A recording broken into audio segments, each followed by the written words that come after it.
be a few more minutes while we're waiting for everybody to get in. And I got to get the confirmation here from HQ that we're successfully streaming.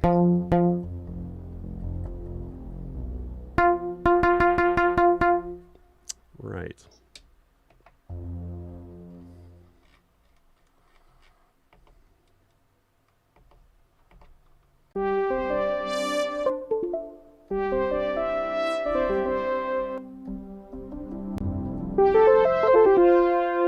Oh man, just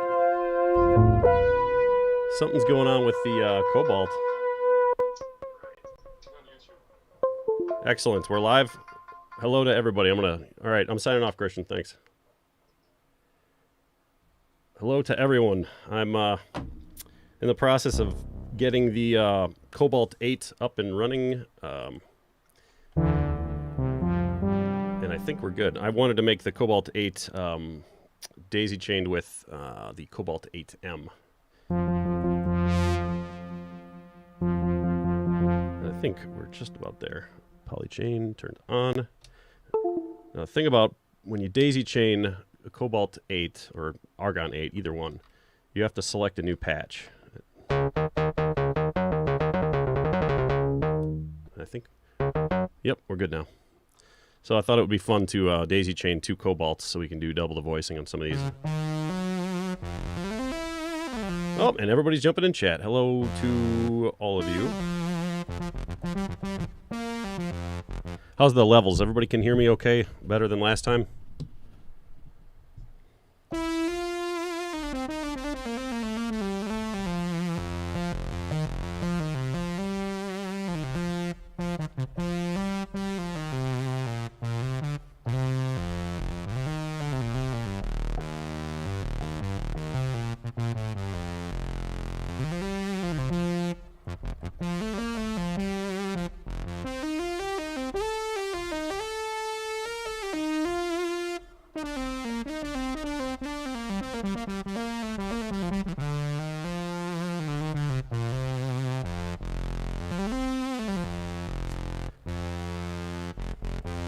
How many people we got in here?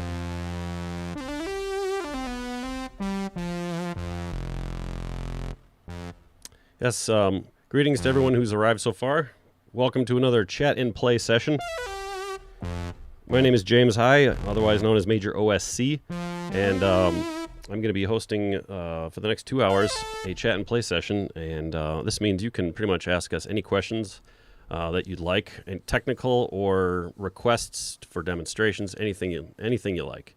We have several other people from Modal high up in the ranks assisting with this in chat and watching this live stream and feeding me info as needed. So if you don't get an answer to a technical question in chat, or if it's a more in-depth one, don't hesitate to send us a support email.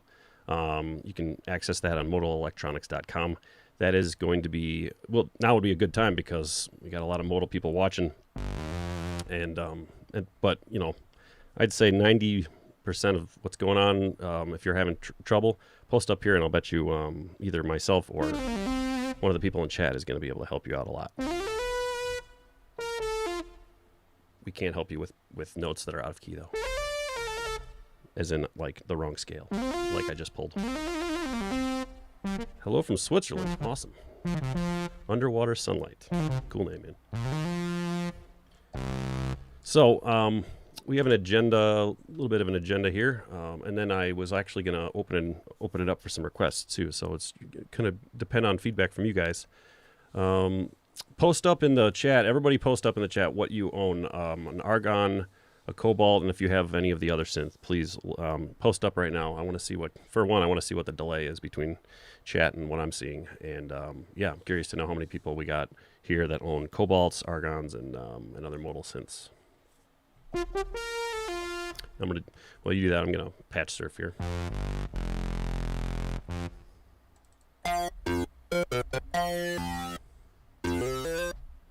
Got time 12:06. Okay.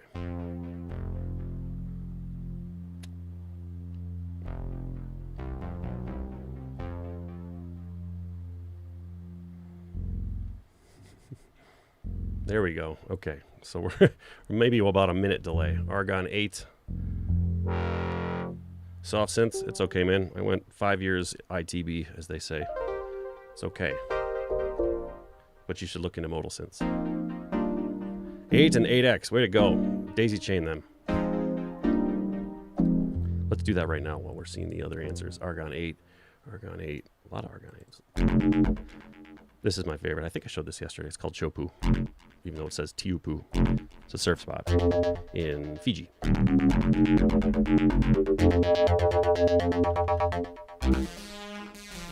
Oh, forgot. One thing you should know about daisy chaining also is that you need to select the patch on the hardware itself, because if you select it in the app, well, it usually doesn't...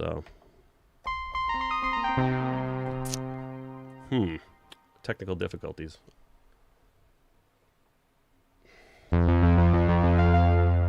is very odd. Not sure if that's supposed to be happening. So it goes, as you can hear, it's doing 8 voices and then the next one over, which is the 8M, and it's supposed to be switching presets. So I don't know what's going on. Oh, you know what it is? It's because I have to load up. Okay, so it's probably only going to load presets that it has. And the presets need to be the same as well. So if you're loading in external presets like I did, I basically loaded in alpha code synths set of 100, and then my own set of 100. It needs to be on both. So anybody who's daisy chaining, keep that in mind. Awesome. We got a lot of craft synth owners. Craft synth is awesome. I love it. Let's see what else we got. Okay, a lot of argonates. Are you guys okay with seeing a lot of stuff with Cobalt? Is this going to be helpful, seeing demonstrations with Cobalt, seeing its potential? You guys on the fence about getting a Cobalt to join the arsenal? That's a good question. How do algorithms differ from wavetables? Well, let's explore those algorithms a bit more. We did a little bit yesterday, but I think we could go way more into depth. One big difference is that the wavetables are a fixed, kind of a fixed set, and although the way you interact with the algorithms on Cobalt feels like a wavetable, on Argon that is a wavetable, and Cobalt that's actually an algorithm, and it's calculating stuff on the fly. So the resources are much more devoted to the oscillator side of things and the filter side of things. All right, I'm going to jump out of daisy chain mode just to keep stuff simple here. Oopsies. 1, 2. No, actually, no, it's in the main one. Pardon me. There. Okay. I'm using something called MIDI IO XL, which is a wonderful program for MIDI routing and stuff.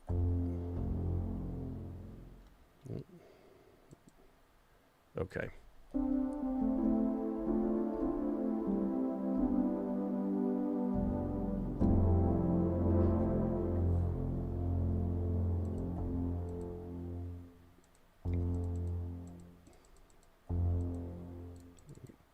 Oh, app's freezing up on me.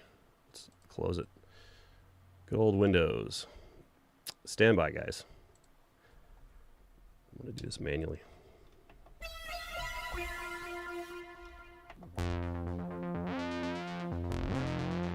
Here's a good one. Got aftertouch routed to one of the algorithms. If you want to find out, you just scroll over to your mod slots on your hardware. I know it's kind of hard to see, but I actually have a screen reserved for doing... Oops, that's not the screen. There we go. Well, at least it's somewhat visible. You can kind of make it out. I apologize for the flicker.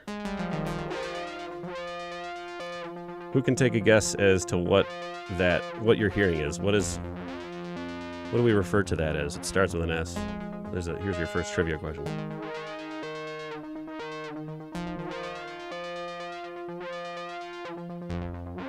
What's happening to the harmonics?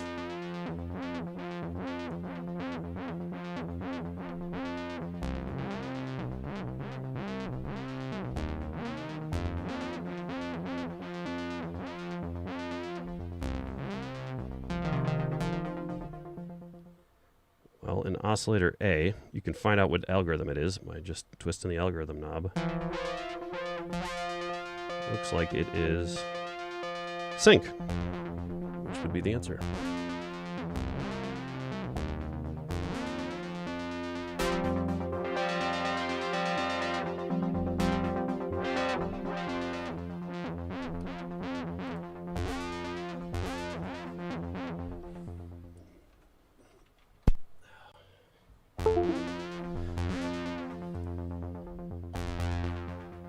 I'm going to try launching the Modal app one more time, and I'm going to close out a Bitwig, which we had running in the background, and I did not know. Well, I'm sure we've got plenty of people here now. Wanted to let you all know, if you haven't already, be sure to like and subscribe to the YouTube channel, the Modal YouTube channel, and also we have a newsletter. You can head over to modalelectronics.com for that. And that would be the doorbell ringing, and I'm pretty sure those are the Modal t-shirts, and I figured this exact thing would happen. So, to chat amongst yourself while you enjoy this away screen.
Yep.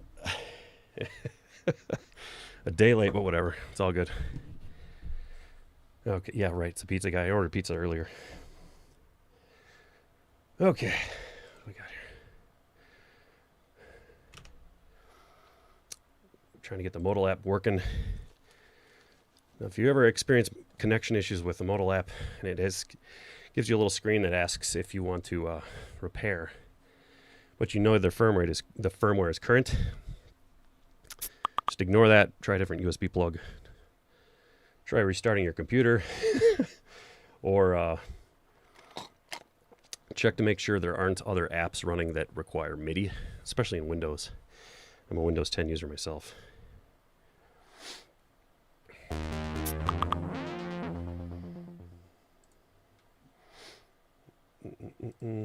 Okay. All right, we got the app working in the 8M. Great. Okay, I'm gonna have to turn that off too.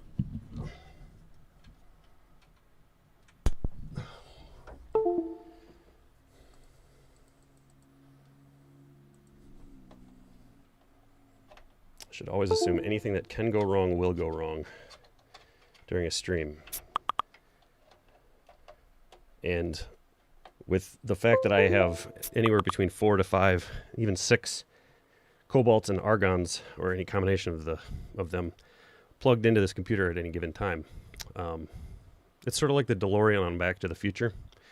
Just once in a while, it just kind of dies on you. You don't know why, and you have to just kind of, well, I don't actually physically hit these, but, you know, you got to try some voodoo witchcraft magic to get it back up and running.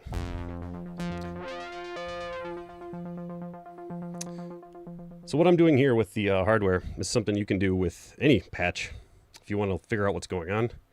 And you would be surprised how much you can do just filling in a few of these with modulation, routings, destinations, assignments that you're familiar with.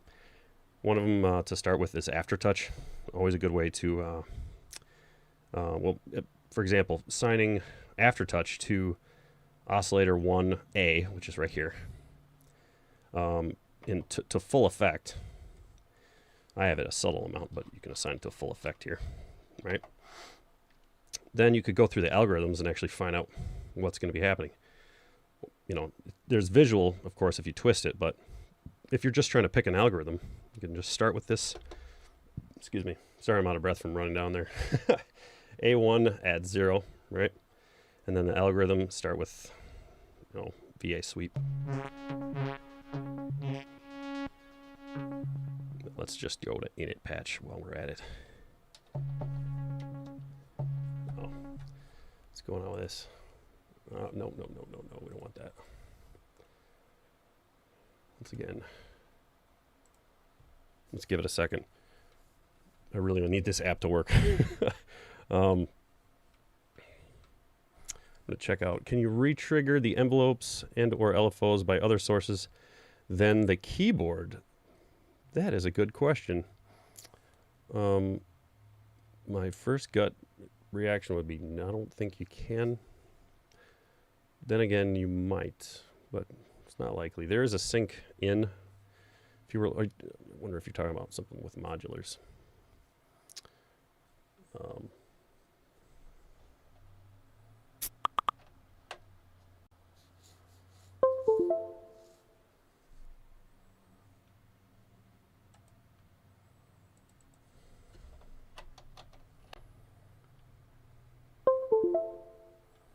Oh, right. That reminds me. Somebody mentioned Modal 001. I have a 001 here, actually. And I did a little studio photo album here for the, so I can kind of give you a fixed frame virtual tour. So it won't be 3D or anything like that. Let me get the link here so I can post that up for you.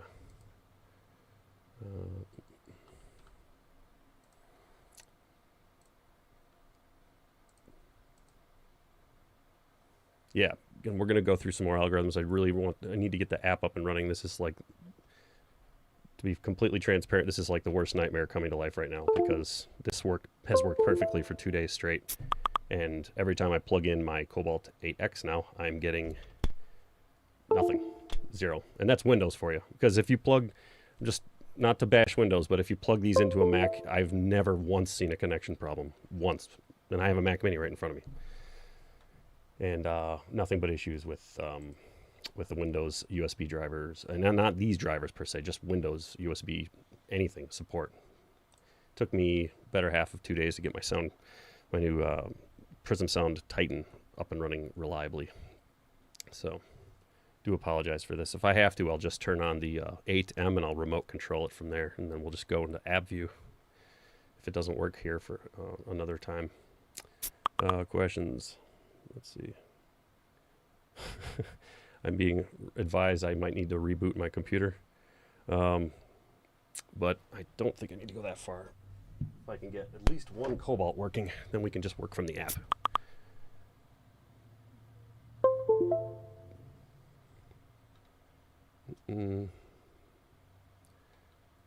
Ah, there it is. We got it. Okay, we're up and running. Not now. Okay, sweet. Now I can switch the view. Stand by. There we go.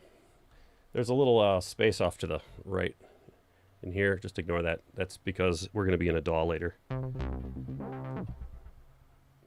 Volume good with everybody so far? I'm presuming.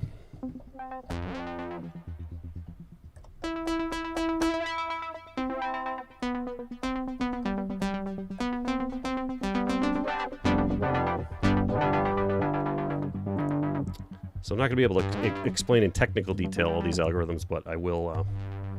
I'll go through them here.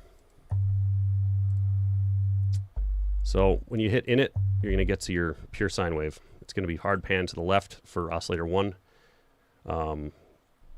Your width is going to be fixed, or it's going to be defaulted to 20. If you want to get it more centered, image, you can do that. Just bring it down to 0. And yeah. The bread and butter of Cobalt is A and B of each oscillator. So consider this kind of like the main algorithm shaper, so to speak. And this is sort of like factor B, and it's going to be doing various things. It's also going to change depending on what algorithm you're in. As you can see, that turned into width, that turned into spread. So this is probably the closest thing to like what the first part of the first waveform on Argon. It's just, you know, kind of a traditional waveforms, traditional shapes, saw, square.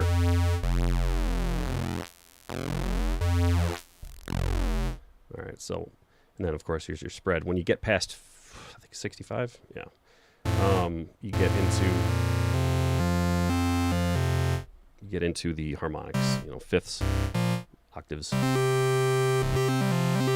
Now, if you can, if you carefully modulate these with an LFO in step mode like that, you can get some really neat dynamics. In fact, I'm sure if you know anybody who owns a Cobalt has probably come across like Namco Arcade or a few of the other. There's one like 8-bit video game, and they do exactly that. They're kind of jumping around with the spread on any given oscillator. It does this for a few of them, and yeah. So VA sweep, and then we have VA crushed. That's going to kind of digitize it. And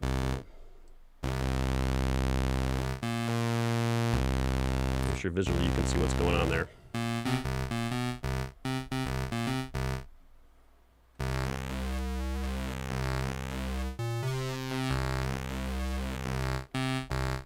You know what I'll do to make it more interesting? I'm going to assign Y plus. Actually, no, I'm not going to do that. I'm going to go over here to LFO 1 depth. This is a nice fixed, this is a very handy fixed modulation parameter. So the LFO 1 depth is increasable by, you know, joystick up, all right? So then for LFO 1, anything we assign to it is going, this will basically turn it on. For this to work as we need it to, this depth has to go back down to like 1. If you put it to -1, it'll start doing that when you're moving the joystick. Put it to +1, it'll do that. Something to keep in mind.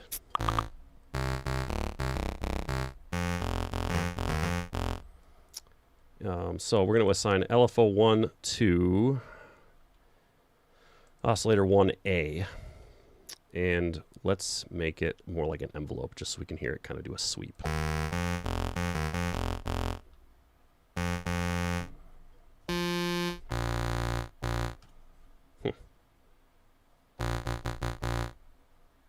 Oh, right. Keep in mind the positive and negative make a difference. So if this is maxed out at 127, obviously doing this, assigning full value in a positive direction won't do anything. Now if we put this negative, there we go. So that would be backwards. Doing this and pulling this down to 0 would be forwards. Let's make this a little bit of a different shape. There we go.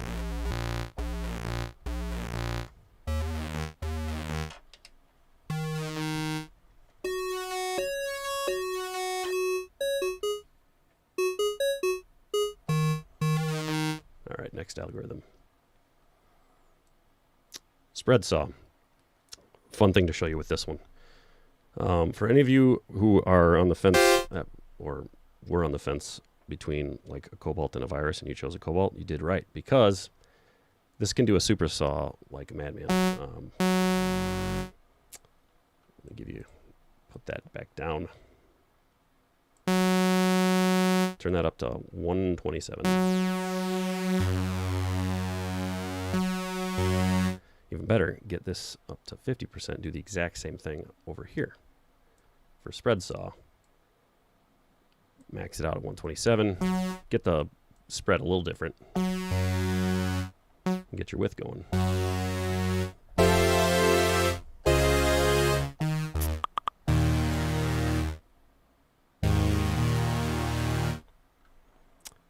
How's the stream coming in for everybody? And welcome to, if you're just getting here, thanks for joining us. We're going through Cobalt stuff, the algorithms, giving tips along the way. And then after that, we're going to be probably creating a couple of patches for Cobalt just on the fly, which I will give away after the stream.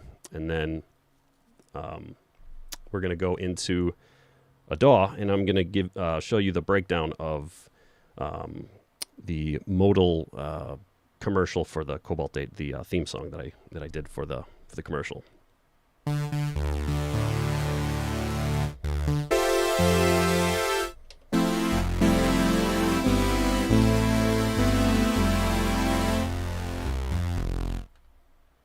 So yeah, really nice, nice super saw in this.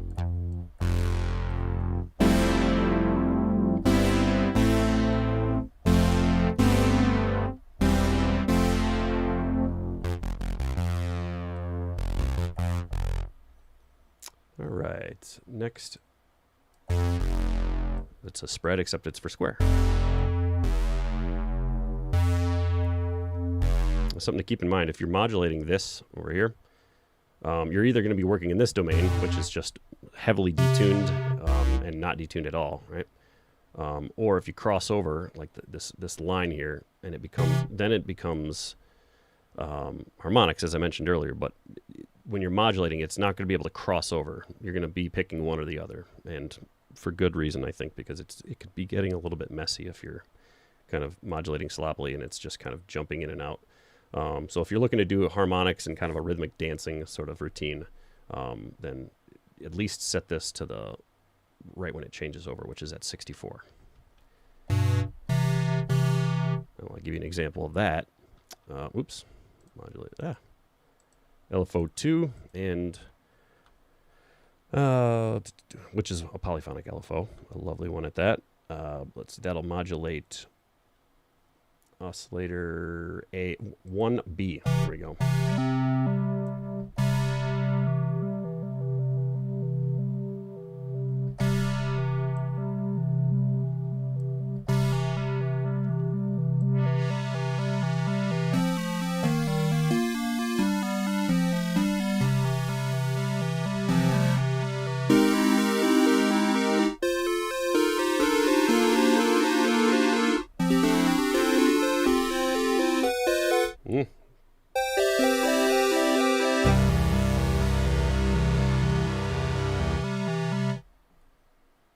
Oh, we're having the glitch in the stream again. That's not a good thing. I'm going to do one thing to potentially help. I'm killing the Mac Mini right now. Okay, that should be off. Let me know if the stream improved, guys, and I apologize for any glitches along the way. All right, spread triangles next. Definitely not as pronounced, obviously, because there's less harmonics. It's a little bit more, much smoother. Starts to get very interesting when you get up here, the pulse width.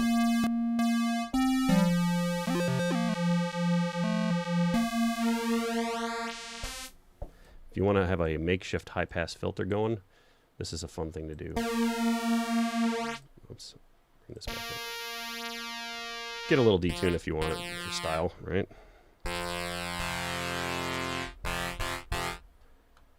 Then we're going to do that.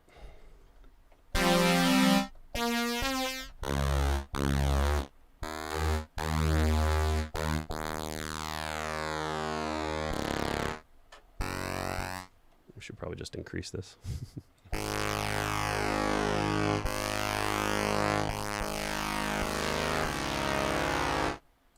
I'm going to get a unison or a stack of two.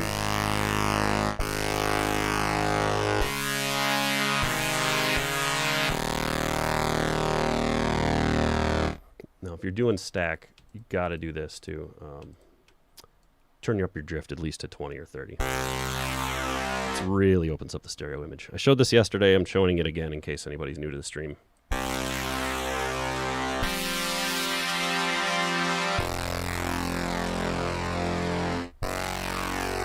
Everybody likes a pulse width sweep. A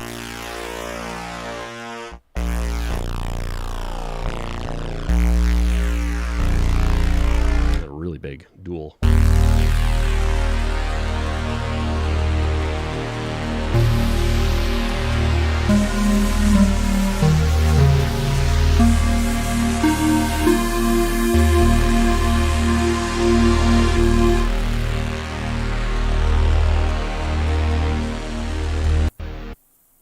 Let's see, we're going to use my... we'll stick with Reso LP. There we go, a little bit of tail.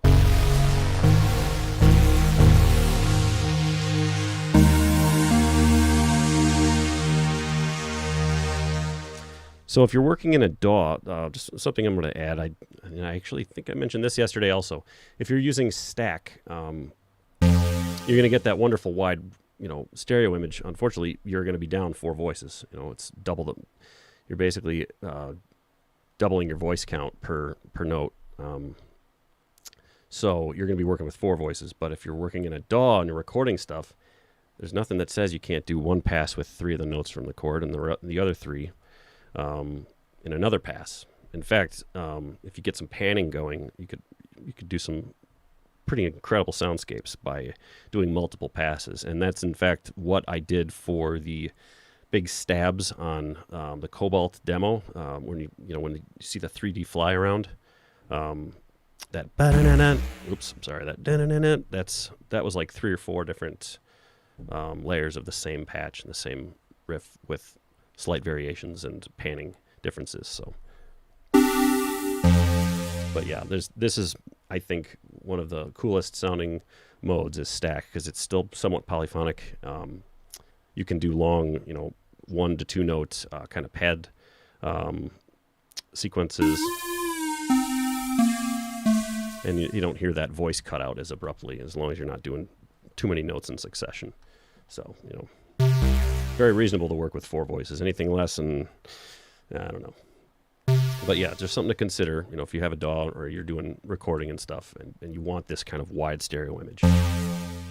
So let's move on to pulse width, modulation, triangle, square.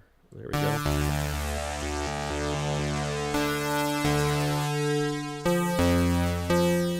Let's go back to one of them.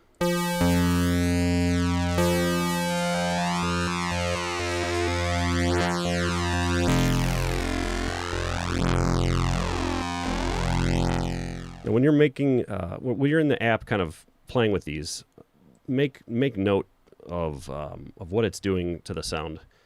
Not necessarily visually, but audibly, especially in frequencies. So, to me, that sounds like it's going pretty thin.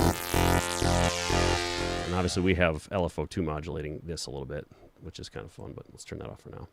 But yeah, make note of that, so you are able to make stylistic choices for your music based on what you're getting out of these. So if you need it to go thin to thick, or if you need it to start out thick and it's more of an impact and then it thins out, those are the kind of things that this will assist you visually, but also, the audio is going to be what ultimately makes the decision. But it's always helpful to see what's going on, because right here you can see when you have that sort of thing going on, it's almost canceled out. The more activity you see in this in this window here, the more you're going to hear more. So, but there's a couple of different algorithms like that where it's kind of where B operates sort of the latter half of the visual waveform.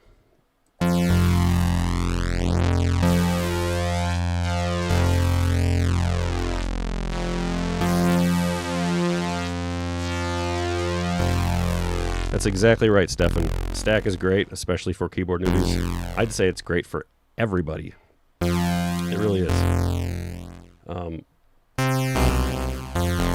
don't mean to mention another brand of keyboard, but one of the saving attributes of a DeepMind 12, despite it being one oscillator, was the fact that you're able to stack a voice and use it in kind of the dual voice mode. Otherwise, if that was not included, huge miss on that. So we should all consider ourselves very fortunate that is a feature on a lot of modern polysynths, and it just sounds so fantastic on Cobalt and Argon, especially because of these wild oscillators and the width control. That's another big one. They did right by making it an even split instead of the random chaos that you would find on like a Dave Smith or sequential instrument where. Or the limitation where you can only, as soon as you go into unison or 2-voice mode, you're limited to like mono, or 1 voice at a time, or 1 key at a time rather. So I'm pretty happy staying in this mode for the rest of this tour, because it's just going to make these sound that much better. Try pinch, try square. There's another one. Make note of the ones that tend to sound like filters, because you can do some really cool things if you're using this in conjunction with movement on your filters, especially this baby right here. Balanced phase. I think we're going to spend probably a solid 10 minutes just doing fun stuff with that.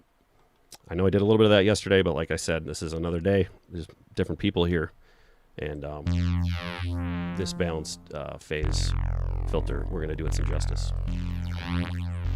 But later, let's stick with the Reso LP for now.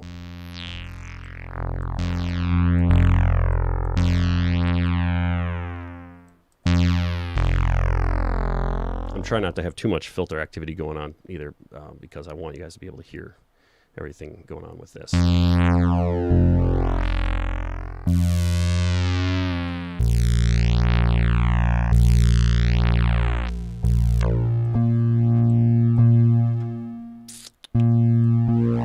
There we go.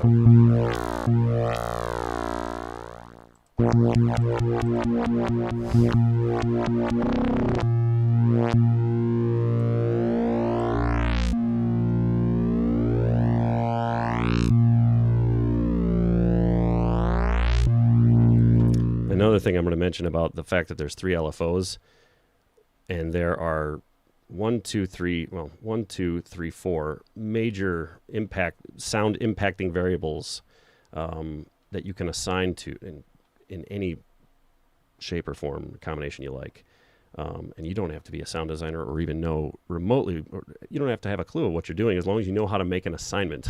As long as you understand, how an LFO works. And that is the beauty of Cobalt, is how exploratory you can get with very minimal to no knowledge of synthesis, really. And some of these are like complex algorithms that you're only going to get if you know what you're doing on a modular.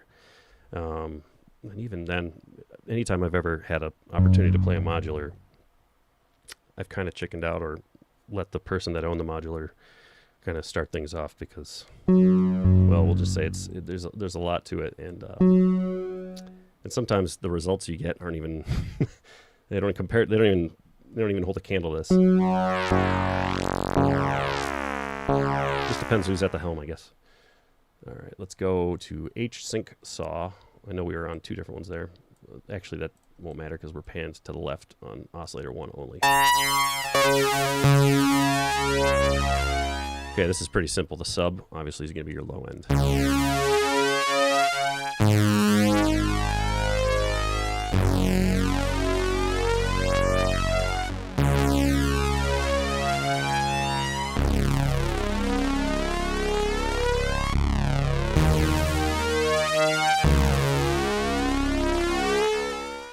So what I'm thinking as a sound designer when I come across this is B1 sub, I'm thinking to myself, maybe if I set a square wave and a rhythmic pattern, because I'm all about rhythm, I'm a drummer by nature.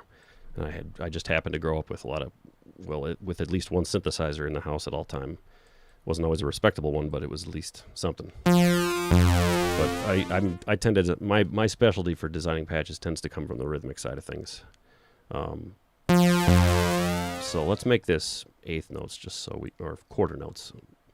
And let's assign LFO 3 to B1 sub and see if we can get kind of a thumping or low end kind of pulse going on. There you go.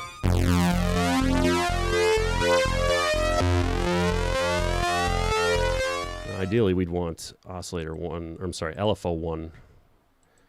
Occasionally, I'm going to be interchanging LFO and oscillator by mistake. My apologies if I misspeak. I'll try to catch them when that happens. But yeah, I'd like to turn LFO 1 into something that's rhythmic that maybe is twice the time as that one. Maybe not twice the time, rather more.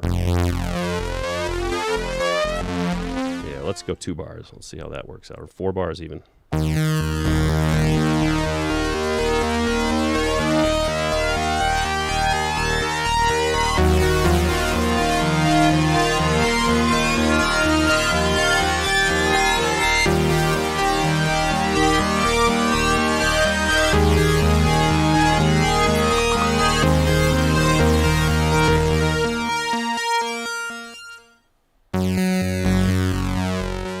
So it looks like somebody asked about delaying the LFO depth increase. There is a way to do this. It is going to involve this, the mod envelope. Yes, correct. Yep. Good looking out, Christian. And that will apply, and you can find out what it applies to by going to MEG. So set your source first, and then your destination, you're going to see for LFO2 and LFO3, your polyphonic LFOs are going to be the ones that you can shape that with. LFO1 is a little bit more, we'll say it's reserved for other things. I'll give you an example. What you can edit on LFO1, you can't edit as much on LFO1, but look at what LFO1 can edit, like itself. Like, look at that. All right. Yeah, but when you go to LFO2, not as long. So LFO1, consider that one like your pinch hitter for effect modulation and other specialized things. So your polyphonic LFOs are going to be the ones that you're going to be able to delay the depth increase. And I believe you can do that from another LFO. So if you wanted to have LFO3 delay the depth of LFO2, that's another option. You know, I'm going to have to change up the timing to give you a proper example here, but ideally you'd want the excuse me, usually would, if you want a straight up complete delay, I think we're going to have to go with square wave on the LFO, and we're going to have to make sure LFO2 is doing most of the heavy lifting here. So let's have that one.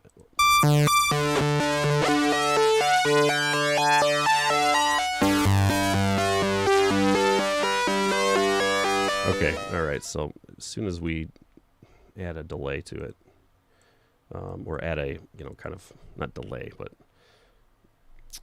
delay the start of it, delay the impact of it. And I'm trying to think. We'll have to start out with 0.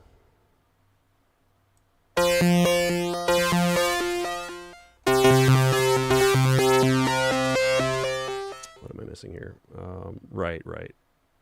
LFO2 depth. There we go. Okay, so it's got to be negative. Let's see, make it longer so we know for sure. Okay, there it is.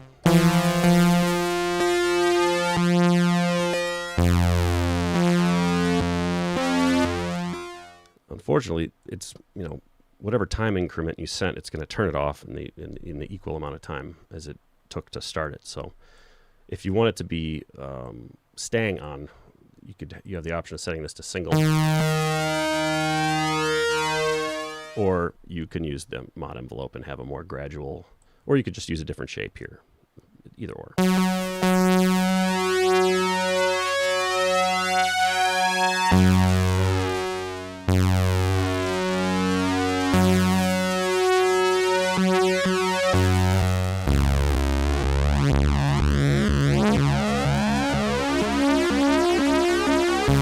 I cannot stress to you how well the sync effect does for build-ups and building energy in music, especially dance music. You can just tell from this.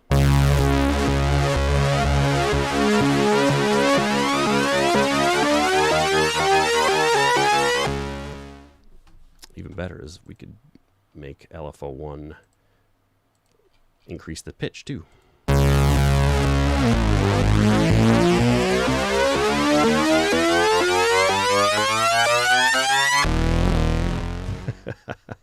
Except it resets. So I'm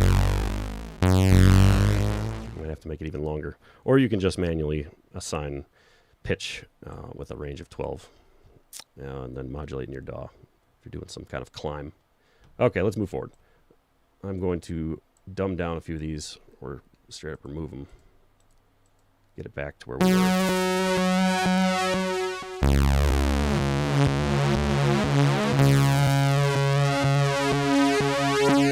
The answer to Rocky's question is anything could replace a Moog subfatty, but the best option would be a modal synth, especially the Cobalt. So I think your gut is telling you you're right.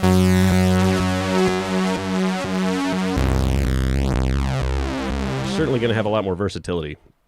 You know, one of the things that I, when I was talking to Camille, one of the sound designers for the Cobalt, we'd both come to the agreement that this thing, especially in its price range, it's the closest I've ever heard to real analog. And I've owned an OB6.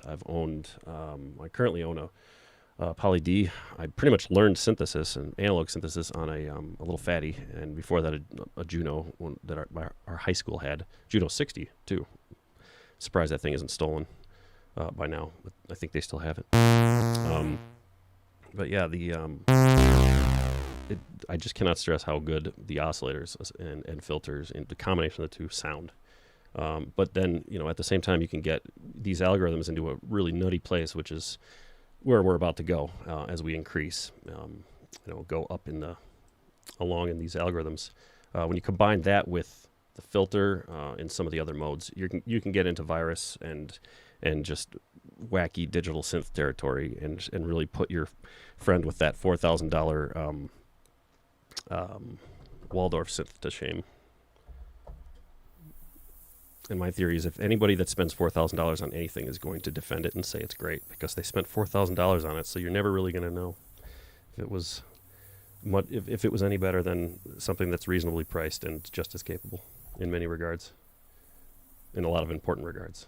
Look at that. We've almost canceled it out with this. Look at that. Oh, right. It's the filter. I was in high pass because I was talking and wasn't paying attention. Thanks for sticking around, Gert. We're happy to have you here. Let's see. I'm buying a synth this year and still didn't choose the option if it was between Argon 8 and Cobalt 8 and DeepMind.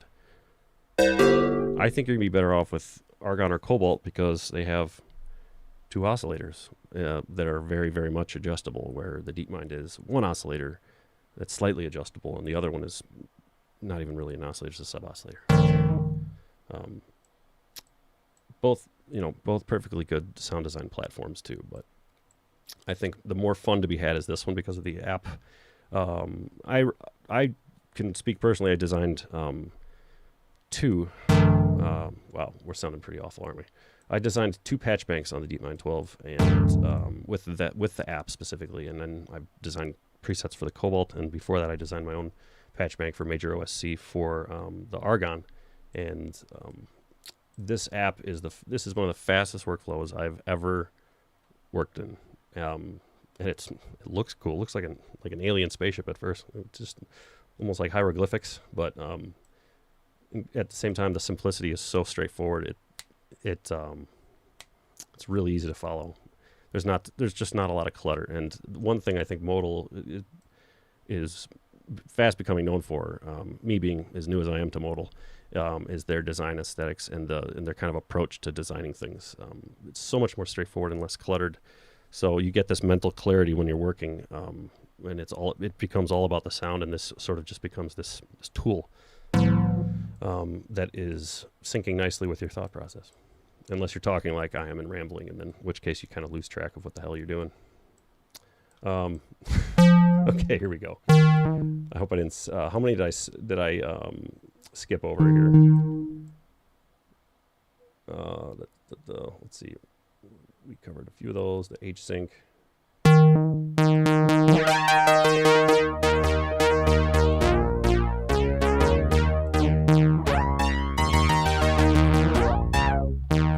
All right, let's start using the envelope a bit, because knowing your envelopes, knowing what shape does what they can be good for, that's crucial. I'm going to show you my favorite thing about the snap envelope.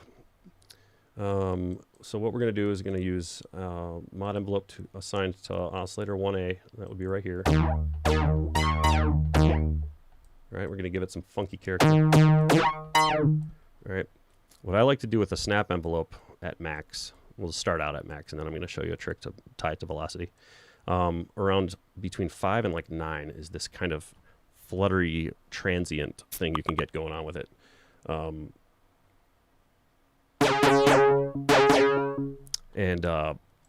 Yeah, it's very neat, especially if you're doing some non-traditional sounds. You want to get a little bit creative, a little bit kind of sounds that are a little bit out there.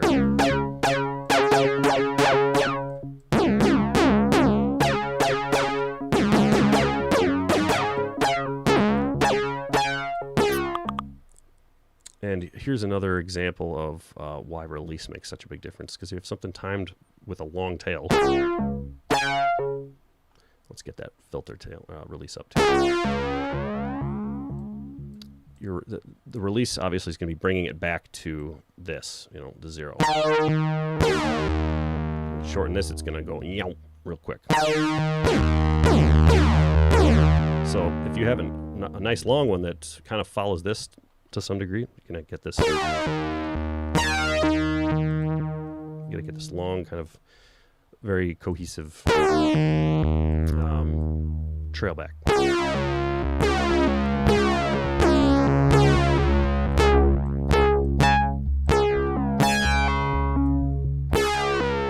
Maybe we should get this modulation routing out of there so we can actually hear exactly what's going on. There we go.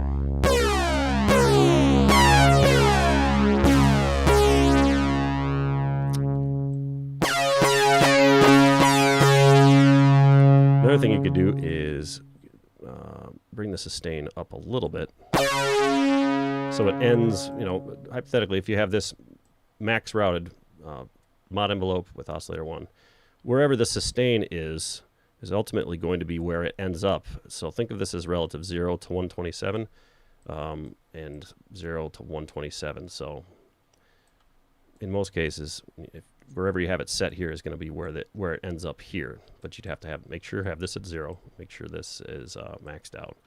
And then, finding the sweet spot in between is kind of the trick of it.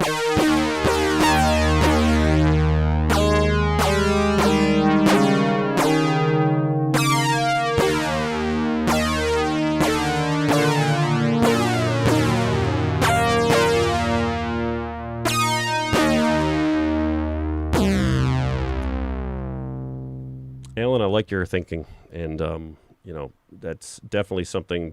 Shoot us an email if you got neat ideas. Modal always listens to customers, and takes stuff into account, and yeah, that would be really cool. Yes, they are very much different indeed. Benoit, oh, you were here yesterday. Hey, welcome back.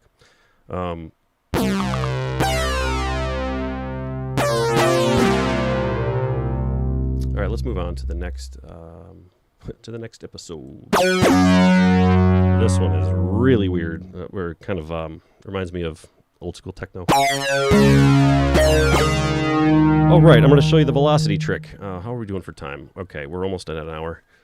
And how many more do we have to go? Oh, quite a few. Good Lord. All right, we're going to move it along after this then. The velocity, it's not a trick. It's just something you should do.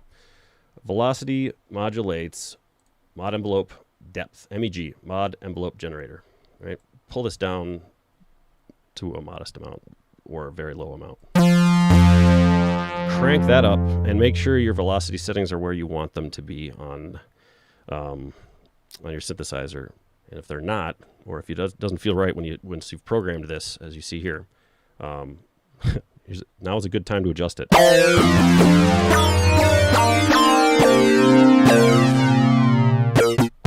Now, inversely, you could have almost no release, and or you can go super low with it.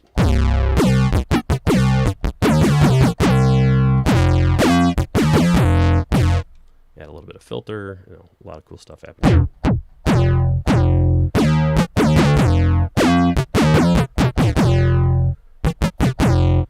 I notice if you smack it real hard, it gets a little bit too sync-y, as I would call it. So maybe just dialing back on the modulation amount.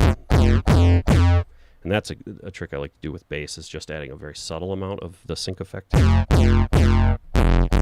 this is a little boring right here, but a little bit too much, and it's kind of like obnoxious. Because it almost sounds like a root, in the middle of a otherwise cool bass line. So just a little bit of those harmonics from the sync effect is ideal. And maybe a tighter envelope too, or quicker envelope.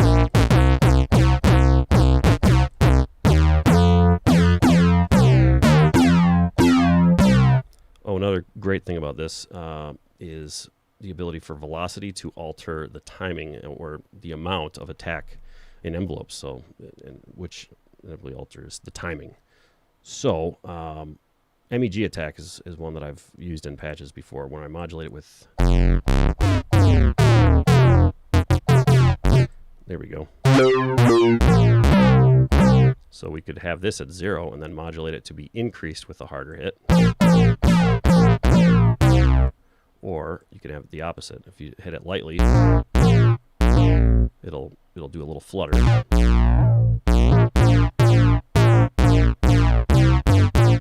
But then with a really hard hit,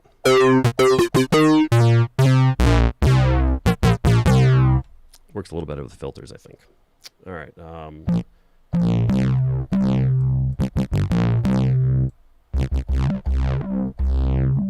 Let's try a different envelope shape, shall we?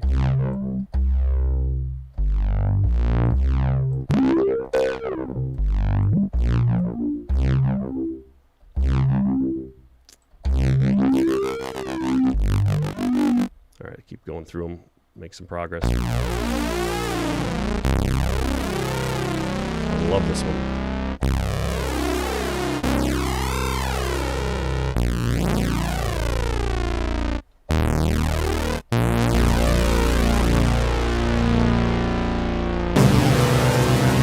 Whoopsies.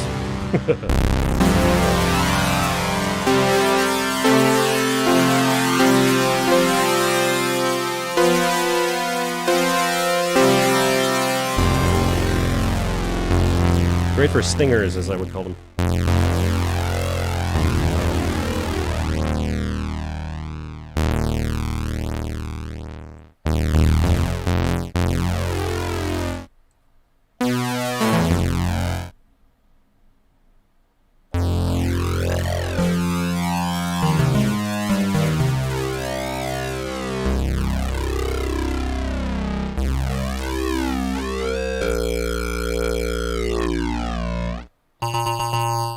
You want me to play Sandstorm? No, we're not going there.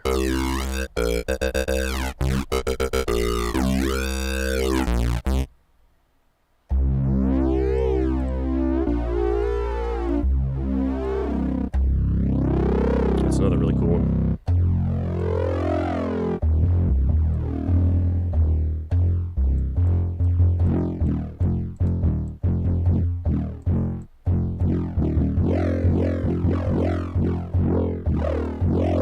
Nice thing about the triangle is it doesn't require much filter. So you have to sound like it's going through a filter.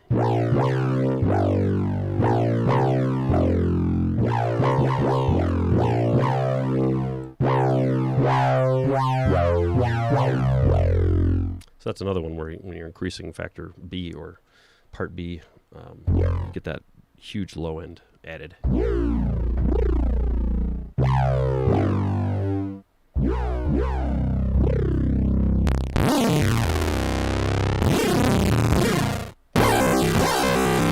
All right, for these, when you see ratio, it's probably a good idea to pick a ratio and not modulate it.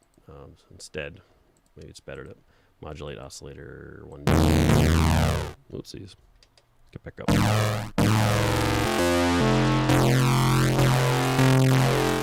It's a little bit more of a subtle effect.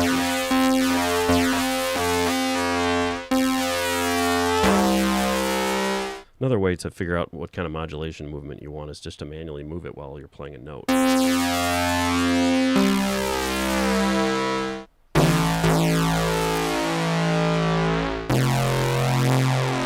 It's really not going to do a whole lot.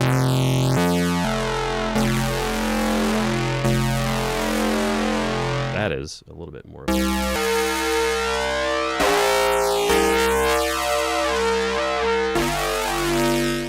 think some kind of quick rise envelope might be good for that. Oops.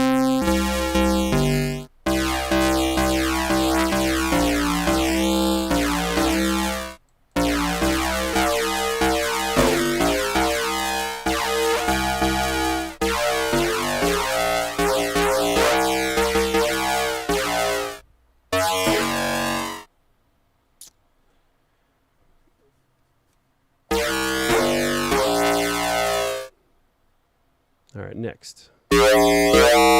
Nice, another one with a square.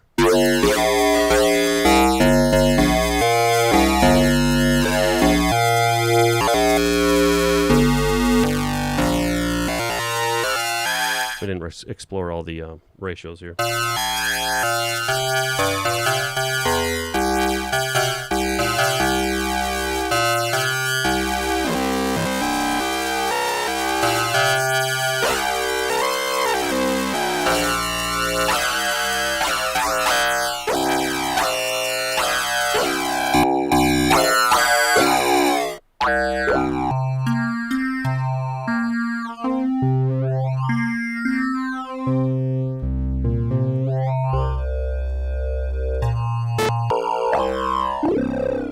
Well, there's another fun one.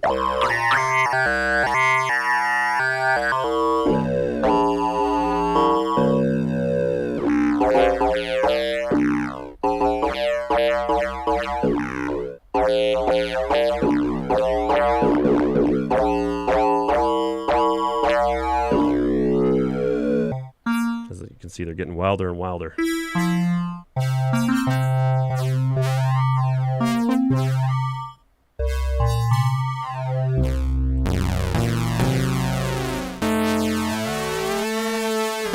Yeah, metal one is fun. It's a lot like Sync.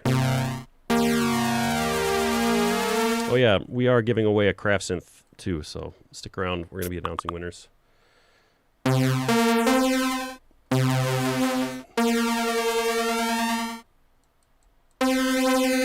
Oopsies, what am I doing? There we go.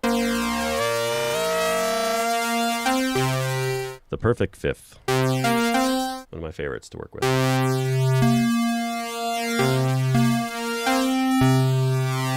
Sound design tip. Combining square and triangle is fun.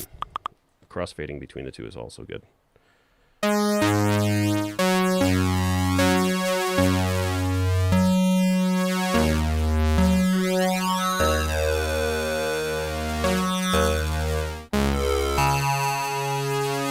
So here's something you can try. Go to mod envelope, or MEG, and then assign that to the mix. And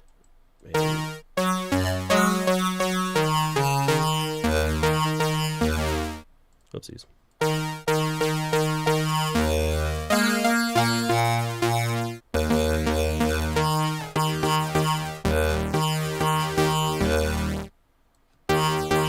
What are we doing here? I can get rid of that.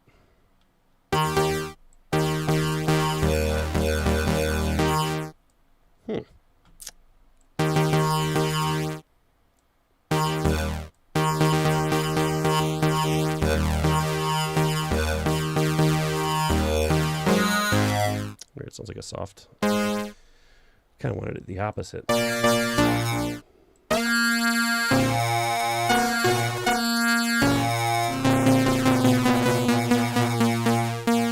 Should probably go the other way then.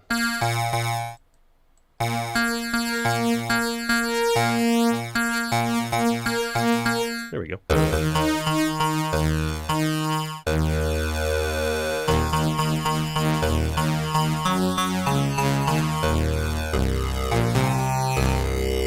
Can always detune also. Probably should have mentioned that about an hour ago, but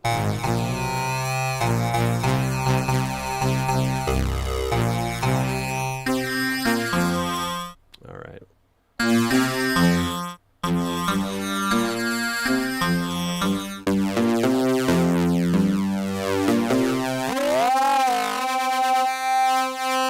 Oh, another tip when you're on these, I'm going to get a shot of the synth so you can see what's going on in the hardware. This is very useful. Now when I make the adjustment,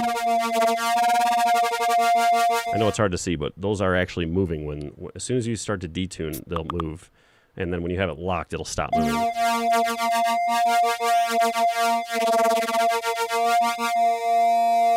There, it stopped.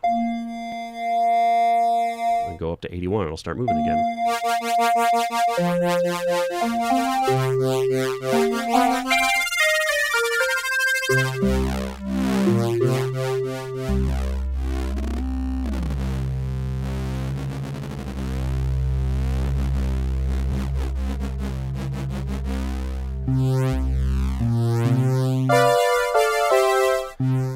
you guys like to see any specific type of preset built, custom preset?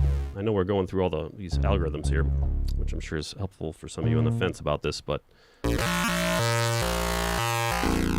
any specific type of preset you'd like to see made that you're wondering how it does on those types? We did a pluck yesterday, and we did a pad. I think I tried keys.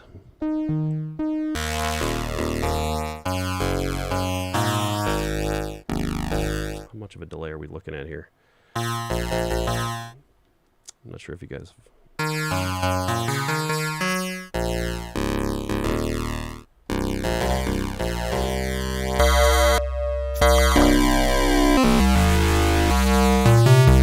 Right, we're going to go through the Cobalt commercial. All right. That means booting up Bitwig, because I'm one of those weirdos who uses Bitwig as his primary DAW for producing. And I use Ableton Live for live jamming, but I tried out Bitwig a couple of years ago and really enjoyed it and decided to make the leap. And the transition is quite easy because it's made by the same people who did... Well, one of the people that was principally originally on the Ableton design team was... kind of formed his own company. So, Cobalt Demo 2 is what I'm booting up. I did 3. One of them is used on another one briefly and as an intro. So, what we're looking at here is not, obviously, it's not going to be MIDI notes. For those of you who haven't recorded hardware synth or done much recording in a DAW, while it is fun to be programming with MIDI and having it, playing it live when you kind of play back, eventually you have to turn that into audio. And so, you're doing live passes, and that's essentially what I did here. I would find a preset and play what I wanted, and then I'd do a live pass, and then for these are those layers I was talking about, the stabs. And I think we're going to be extremely loud here, so I should probably... I'm going to turn down the master out just to be safe. Let's try it from here. Hopefully I'm not crackling for lack of buffer or whatever the... Okay, that's a little better.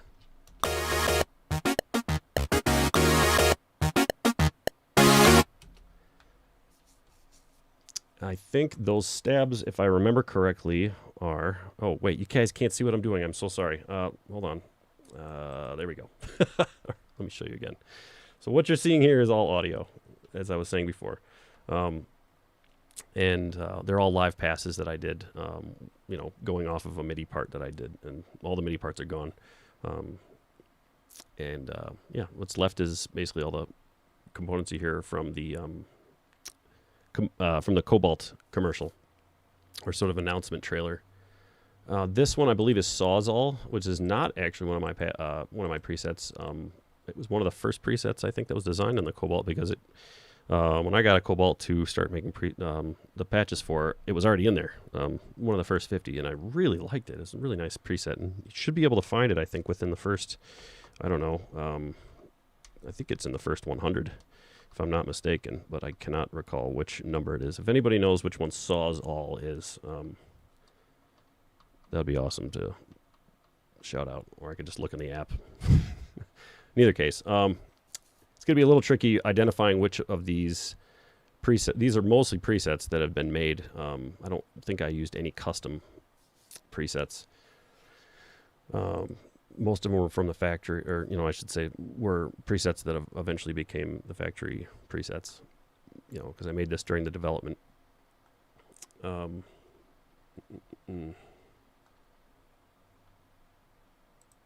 I'll just give you an example layer, see if I can...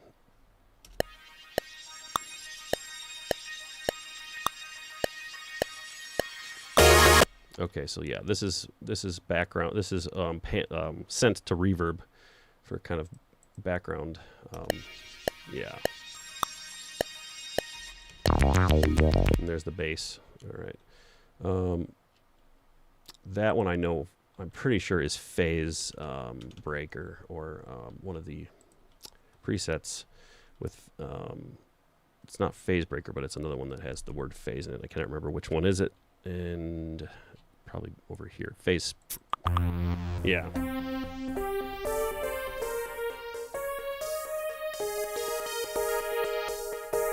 Oh yeah, I'll play the whole thing for you guys. Probably should do that from start. Sorry about that.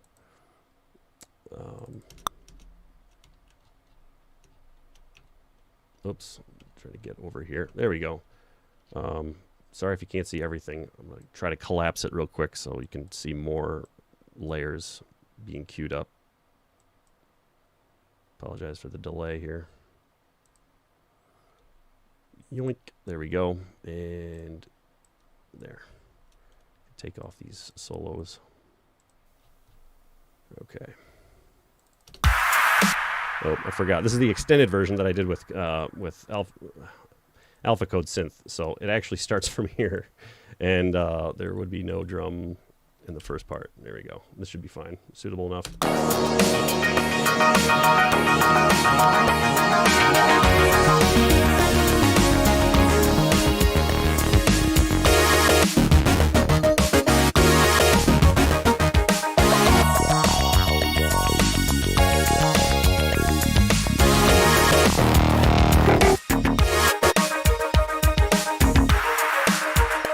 And that's, I did an extended version that Camille added to.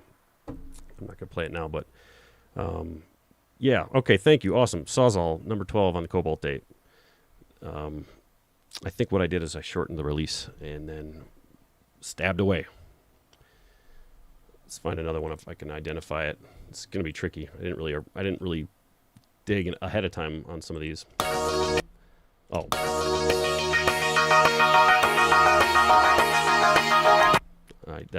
That one's a dead giveaway. Which one? Actually, I can't remember which one it was.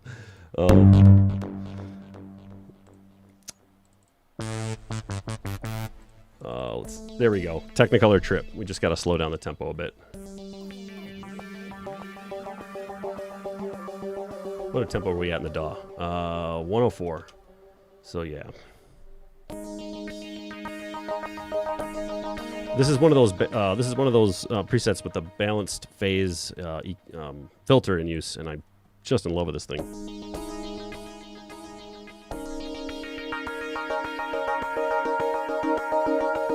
If you increase that res and play around with the frequency of the filter, you can just get all sorts of variations.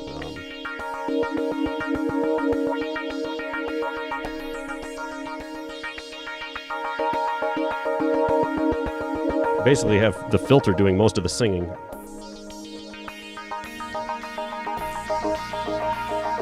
So I'll play it for you again.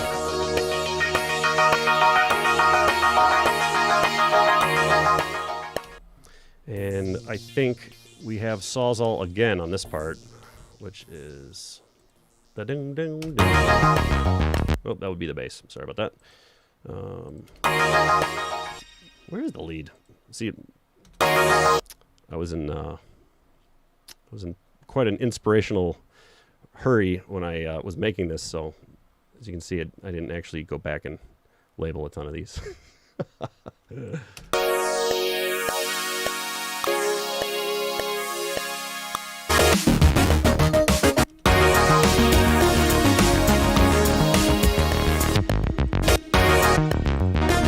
There it is.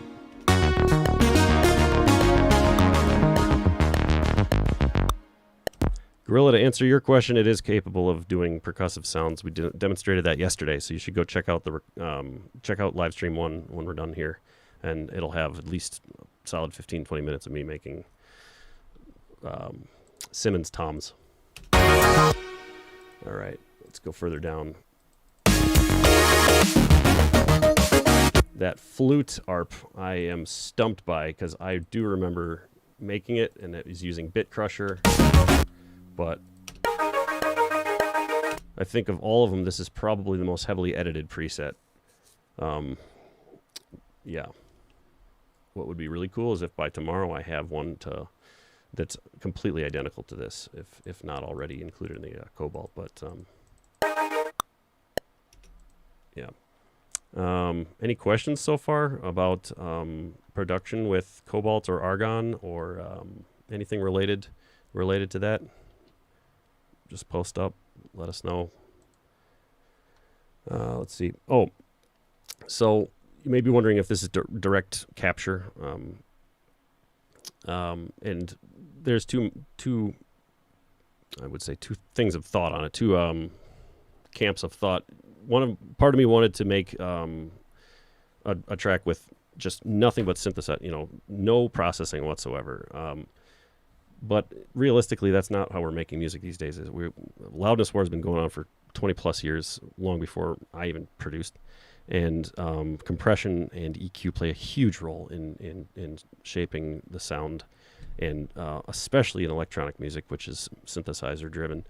And so I was almost thinking it would be a disservice to the Cobalt, as a Cobalt demo, to not have it being utilized to its fullest potential. And that means, not only catering the presets exactly to how I needed it for the song, instead of just using them in their factory form, even though I did on some of them, but it would also entail, adding as much complementary processing. I'm not trying to make them sound completely like mangled from an effects point of view. It was mostly compression and EQ, and that's what you're going to be doing when you're working on production. And if you're not doing that, I would strongly recommend you try EQing and compressing as you go to get a better sense of what it's going to be sounding like, because a lot of sculpting can occur at that stage versus just in the synthesizer. Now, another part of it is, once you have it in audio form, you have the luxury of being able to chop it up rhythmically, or correct any kind of variations in sync. The DAW and Cobalt and the DAW and Bitwig, Ableton, they all cooperate with Argon and Cobalt very well.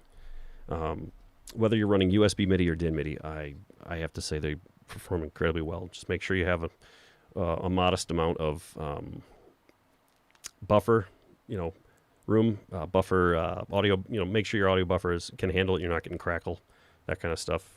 And make sure your sync settings are correct. Let's tie the sequencer since we're in here. What I could do is I'll just play something in the key of this tune, which I believe is in D or C sharp, D flat. No. Yeah, I'm pretty sure. Let's set up a loop here, and I've actually gotten more used to live recently. I've been doing more stuff in Ableton Live. All right, let's try that. Yeah. Okay, there we go.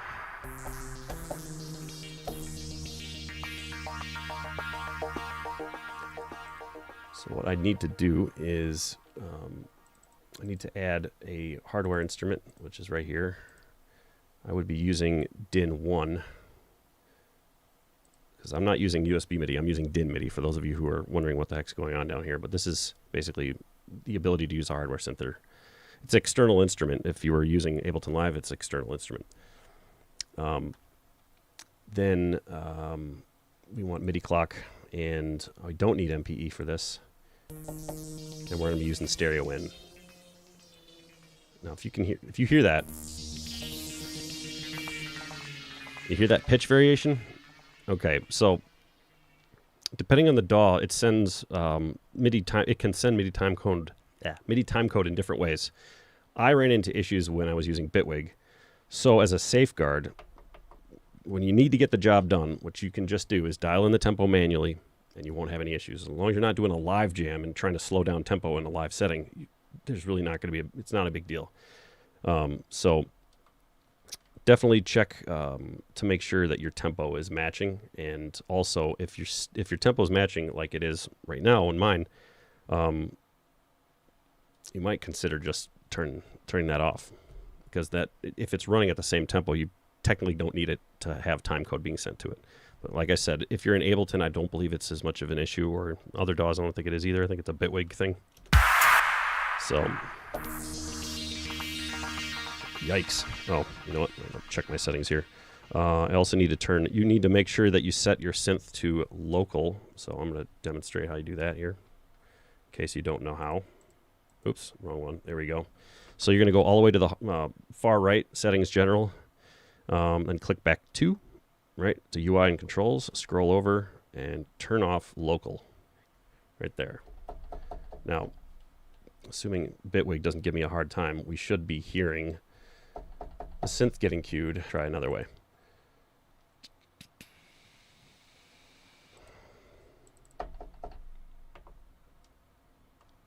It's the worst way to be demonstrating. It should be in Ableton Live. Okay, don't worry. This isn't on the Cobalt. This is on Bitwig. So why don't we just jump out of Bitwig here for a sec. I'm going to launch Ableton Live because it actually works as it should with MIDI. And Bitwig, the version that I stopped at, has horrible MIDI issues that I've been battling with. So it's sort of like it's the DeLorean all over again from Back to the Future, where it just works when it wants to. Yeah, audio in works. Sorry, I'm reading the comments here while we're booting up. Yeah, audio in works fairly well, and you can definitely run it through the effects. There's 2 settings for that. Laid out pretty straightforward. You're going to audio, and then you got your patch gain right here in case you need a boost in volume, as well as here, but that's for the synth itself. And then audio in volume and audio in effects. Be sure to check the audio in volume periodically when you're making changes, changing patches, turned off the synth, turned it back on, because especially if you're relying on it for an input and you have something permanently plugged in, like a craft synth, for example. If you ran out of inputs on your interface and you need to, but you still want your craft synth to be heard, that's one way of doing it. But yeah, this will vary. I can't remember if it is actually specific to patches. That would be a good technical question to be answered. In either case, yeah, just keep that in mind. You're gonna have to dial that in on the app itself. You're gonna find that setting. If I can get my mouse over to where it needs to go. Feeding through. Hold on a second. There we go. Can you guys hear me okay? Do I sound like I'm going through a I sound like I'm going through some kind of effect, like a chorus? Okay, there it is. Audio in volume is not saved with patches and is reset. Something to keep in mind, guys. Thank you for that. I got Modal guys backing me up here. All right, so. I'm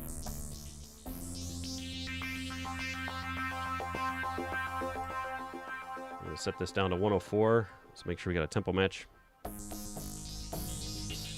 All right, I'm going to go back into this screen to show you what I'm doing here. A couple of things. Sequencer, sorry, not sequencer. Right here. Transport, you're going to want to have that turned on, right? So that means anytime you queue up play on your DAW, and I'm sorry if you're hearing glitches and bit crushing sounds because it's my audio interface struggling to keep up. Or not the interface, but, too much CPU. But basically, every time you hit play on Ableton, transport on, it's going to queue up the sequence. And to find out which sequence you're on, you're going to hit Shift and then hit Patch, and then that'll be it right there. You can either, you can load it as whatever one you want, select it right here, or if you don't even want to use that ever, you can go to Init Sequence right there.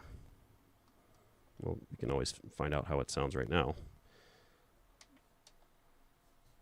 So when I hit play, it should be queuing it up. Huh. What's going on here? There we go.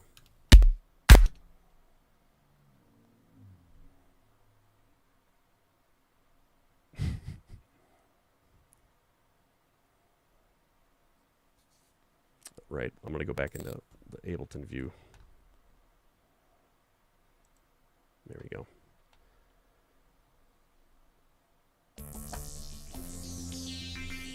All right, first we're going to want to make sure, damn it, why is this not working?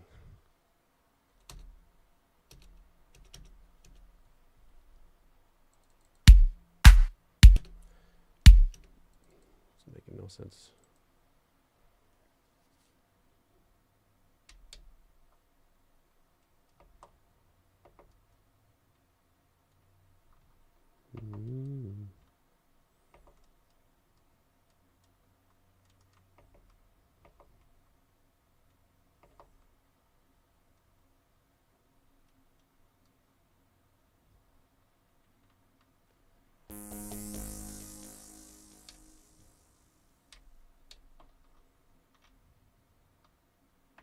Shit.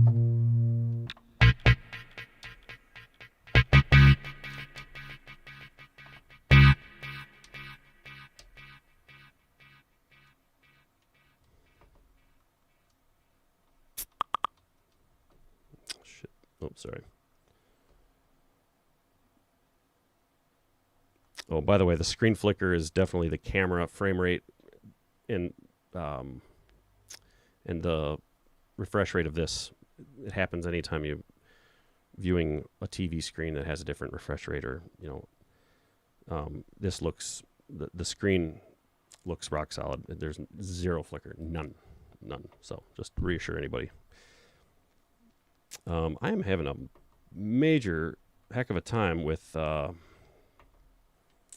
getting this configured to play on transport, because obnoxiously, anytime I left it on, it would play like clockwork and completely screw up my mix. And it's not doing a single thing now. So I'm just a little puzzled. Very, very puzzled. It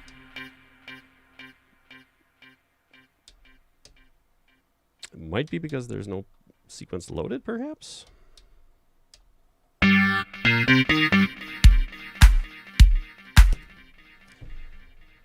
Well, that was a total train wreck. I think I'm going to abandon that. And if you want to see a sequence working correctly, head over to Stream 1 when we're done here yesterday, because that was much more successful in demonstrating. I apologize. Let's check what's on the schedule. Oh, right, the giveaway. Christian, do we have the winners yet for the craft synth? Let me know. And I am going to double check the agenda here. See what else we got.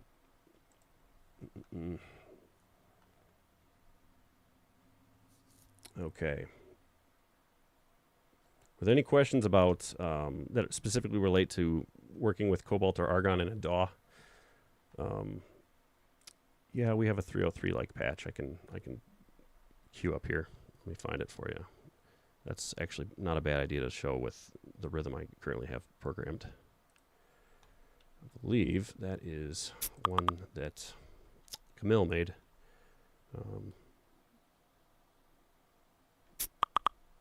I know there's a 303 patch in here.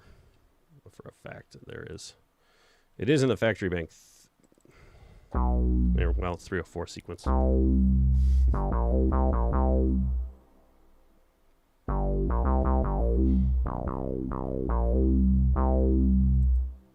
Let's check the settings here, make sure we're doing okay. We don't need USB through on, that's for darn sure. We don't need that on either. Do not need MIDI local turned on. Test that by there. Okay. There we go.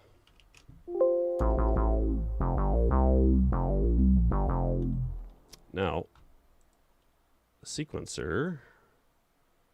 Let's see. The sequence was linked to 1. What mode are we in? We're in real time, and it's a bit off. That's a bit odd.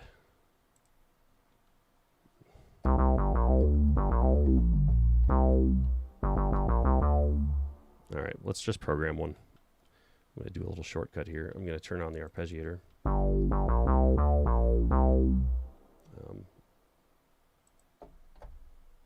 Okay. Something's really, really throwing me off here. And this is something simple, and I'm completely overlooking it. Yeah, there we go.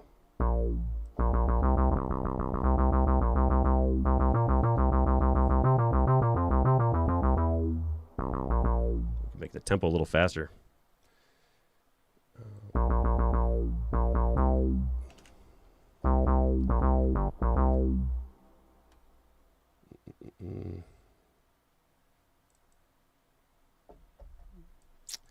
I also have issues with this MIDI Mio XL with the clock. That's why I actually manually sync it as a backup. So what are we at? 124.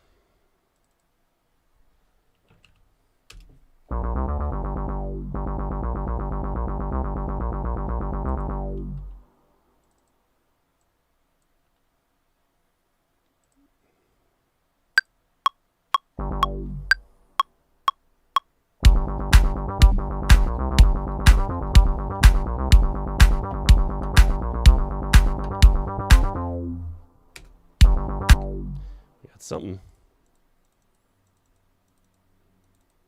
Oops, wrong one. What's going on with live? There we go. Here's another way of doing it. Now see that? You see the notes are held down, right? And it's still going to cue up the arpeggiator. Another way you could do it, if you wanted a little bit more control over things. Oh, and by the way, you normally sync the BPM up top in the app. It's normally, it'll sync with your DAW by setting this down here to either auto. If you're using the sync import on the hardware, you're going to set it to sync, or if you're using MIDI DIN, you're going to set it to MIDI. Since this is such an elaborate setup and I have to use a Myo XL MIDI like command sort of multi-channel interface, it has had issues with sending clock and receiving clock. Yeah, but if you ever run into that issue, by the way, you can go to your options, your preferences, and you go into your MIDI, and whatever channel you're running it to, you're going to go to output, go to DIN 1, and that's usually what gets it working for me.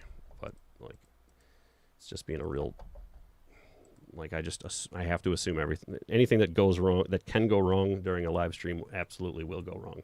So, and as predicted, it did. So that's why if you run into an issue like that and you got ideas and you want to just keep things moving, even the lead, even one of the sound designers for this, and we do the same thing. We just match the tempo and move on with it. The only time you really need to worry about that is when you're going to be doing live stuff.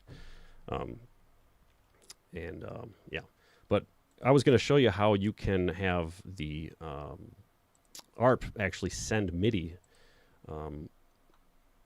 and that is very handy because then it shows up, in your DAW without having these long held notes.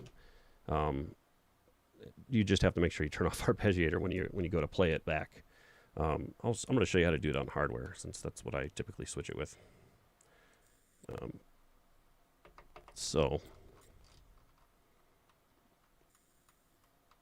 Oops.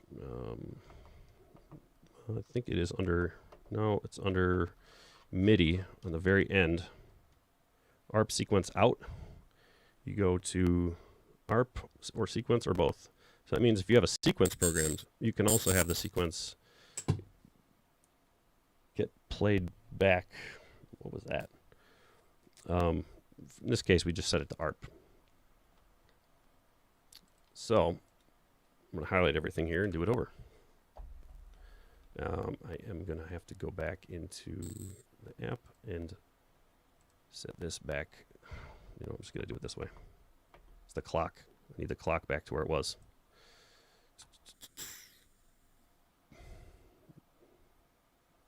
Why am I not seeing it? There we go.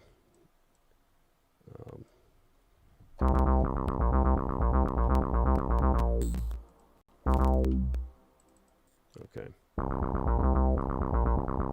Now you'll see what happens when we record it with this turned on.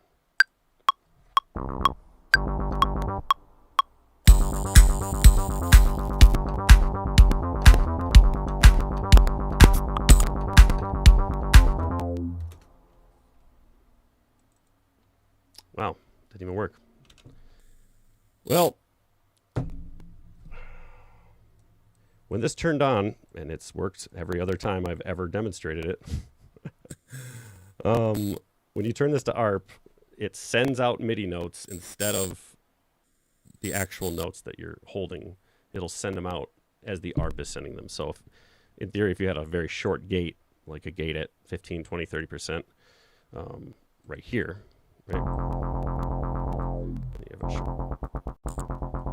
right? Instead of 100, you have it at 17. It'll show up as short little staccato notes when you're done recording.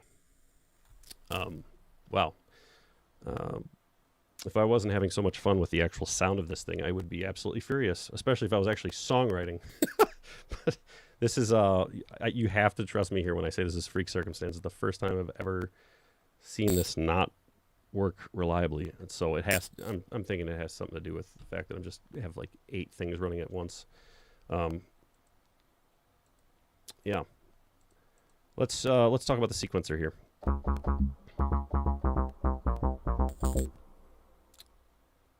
There is a quick there's a modal minute on this, but I'm just going to go over a couple of things.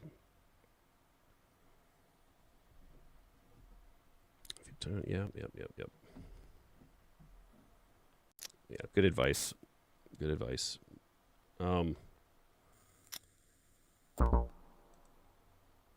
Drag and edit and draw, right? These are your main modes. Draw would be right here. Normally you'd just hit play for your sequence. You going through here. You know what? I'm not even dealing with this. We're not going to be working on sequencer today. This is insane. I cannot believe how horribly that went. All right, let's explore some patches.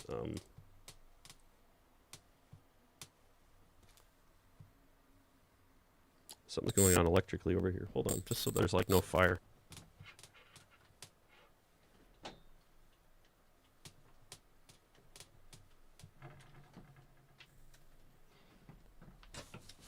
Whew.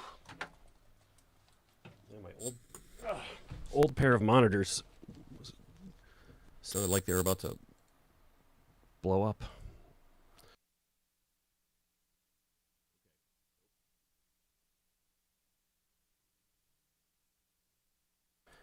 All right, I'm back. Everybody can hear me okay?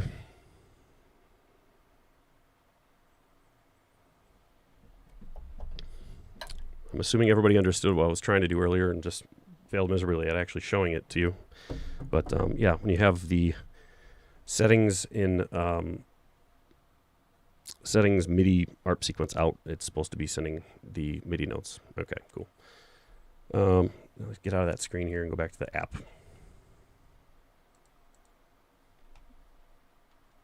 Okay.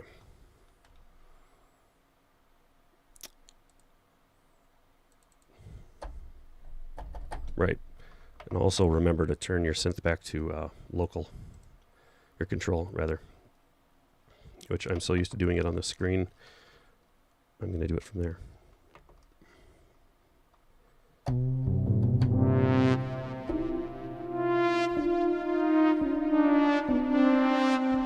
Hopefully today or tomorrow, there's going to be a MPE controller arriving. If you're still watching, shoot me a text with the specific name of that. And I'm going to be showing Poly Aftertouch with both Argon 8 and Cobalt 8. It sounds absolutely amazing. This is one of the patches that I designed for it, based on Blade Runner 2049's little part where they're driving to the junkyard or something. There's, I believe the song is called Mesa. This is sort of kind of along those lines.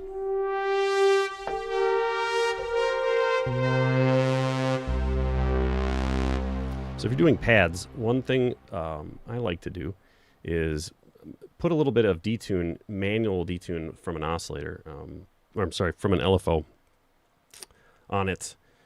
Yes, Cobalt is capable of Poly Aftertouch, but not the keyboard itself. It's capable of receiving it, and that would be via MPE mode.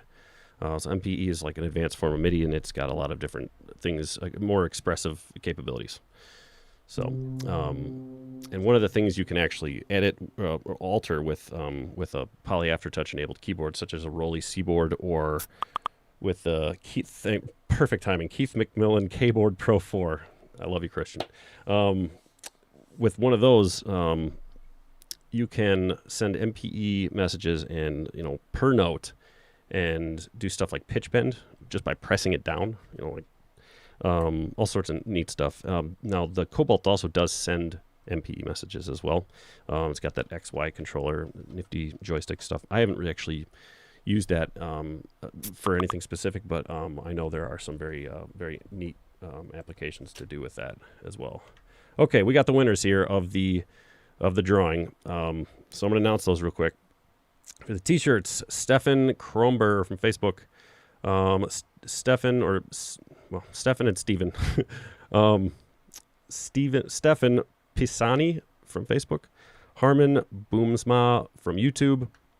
For the sweaters, Rocky Mountain Synth from YouTube. Congrats. Violent Jam from YouTube. And the winner of the Craft Synth 2.0 is Alan McGowan. Alan McGowan from YouTube. Congrats, guys. Make sure you send an email with your size and your shipping address to marketing@modalelectronics.com. Once again, that's marketing@modalelectronics.com. And yeah, I think, yeah, we're good. So that's awesome. I really wish I had a sweatshirt. But me being in America and with the pandemic, it's pretty hard to ship clothes, let alone anything, in a timely manner. So fortunately, me being the USA guy here for Modal, I got to design my own t-shirt, which is creative. It's exactly what you see above. It's actually, these are really comfortable. I should probably order a few more and then give these away. Anyways, so one thing you can do with aftertouch or poly aftertouch is add a little bit of pitch deviation. So maybe this isn't the best example, but we can change it a little bit here to make it, bend it to our will. Let's see what I have going here. I have aftertouch affects LFO2 depth. However, I don't think I ended up actually assigning LFO2 to anything. Or did I? Yeah, there it is, right there. Oscillator 1 pitch. Okay. So that's one way of doing it. That's kind of an indirect way. It's the same way you would assign vibrato if you wanted to use aftertouch. The easiest way to not use it with a lot of mod slots is when we're assigning vibrato, I mean, like you give it an input, whether it be aftertouch or a joystick, and then it varies in pitch. It can be fast or it can be slow. For a long pad, like a Vangelis style pad, I like to do a slow and very subtle detune, and that's exactly what this is doing. I made it, I went 2 instead of 1, but before it was set to 1, it was even more subtle. You could barely even hear it, in fact, but it is there. And when it's going through a reverb and delay, it sounds very cool because the delay and the reverb that follow are detuned by a small amount compared to what you're currently playing, and so that creates this kind of soundstage.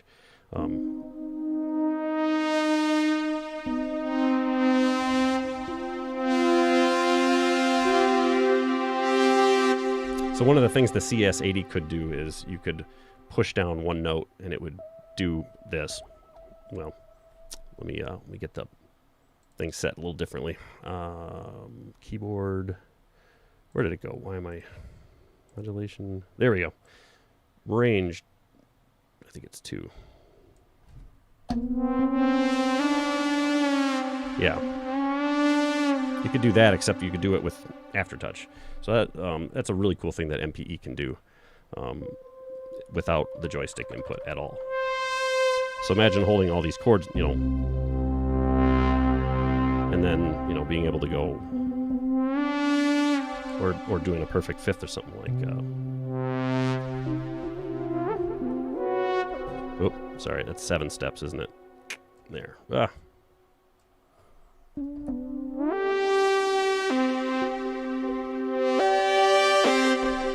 So yeah, I'm really excited to show that.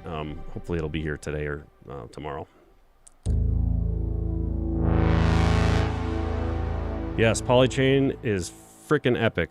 You know what? Why don't we try that again? Maybe I'll be completely redeemed with all the things that went wrong today if I could just get Polychain to work reliably. It has worked 100% of the time, every time that I've tried it. What you have to just make sure is that MIDI out on your Cobalt and or Argon is being sent to MIDI in on your other Argon, or I'm sorry, your other synthesizer, your Cobalt or your Argon.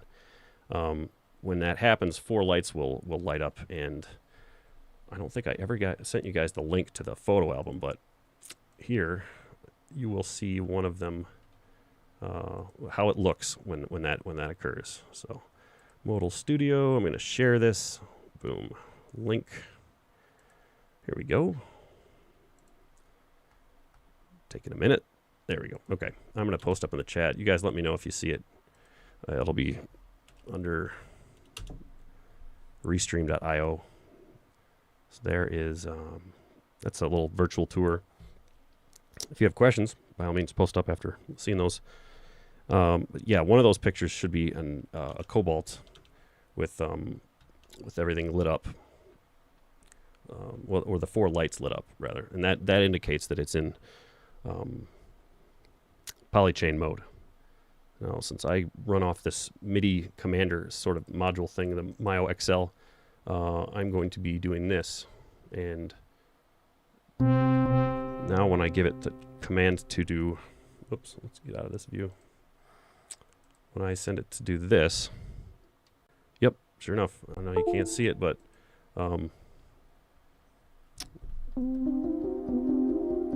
yeah, it works now. Okay, so we're in, wow, uh-oh. Windows strikes again. Well, at least Polychain is working. So we sacrificed one for another. So while we're at it, I might as well just, why don't I just assign the chord, or I'm sorry, assign it to have stack. Oh yeah, now we're getting there. Let's get that drift voice width to max, and let's get the drift up a little bit.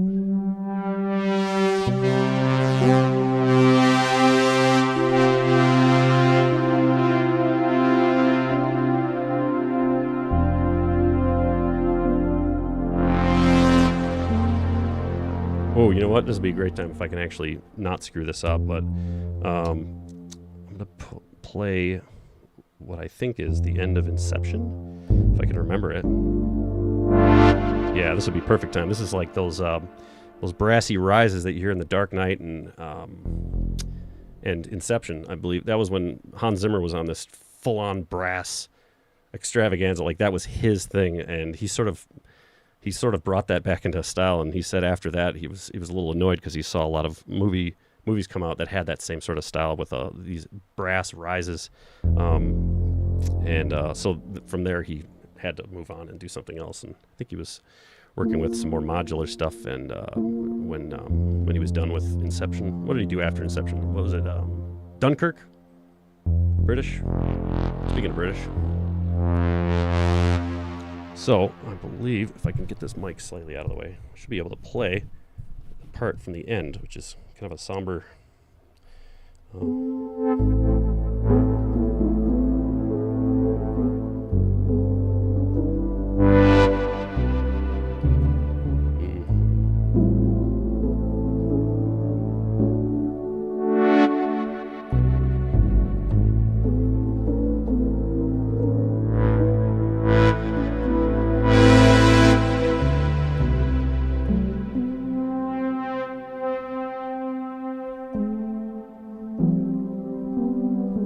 Okay, bear with me here.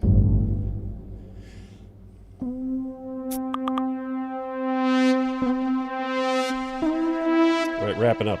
Right. 8 minutes to go. By the way, if you've been with us for this time or just joining us or been with us just for a little while, thank you for joining. We do have an entire other stream available from yesterday where less things went wrong. But yeah, lots of useful info there too. If you haven't already, like and subscribe on our YouTube channel. If you have, if you want to become part of the newsletter, that's available over at modalelectronics.com. If you have, questions, technical stuff, I'm actually going to stick around and let the stream go on just a little bit further, in case anybody has, some very niche stuff to ask. And yeah, thank you for joining us. Now would be the time if you have any last-minute requests for different things to ask, seeing as how we have about 5 minutes left. It looks like I'm not going to remember how to play it specifically.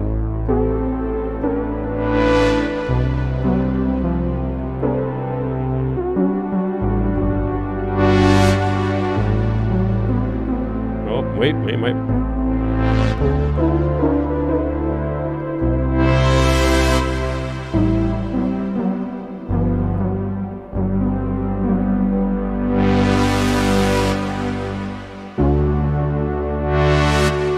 Almost.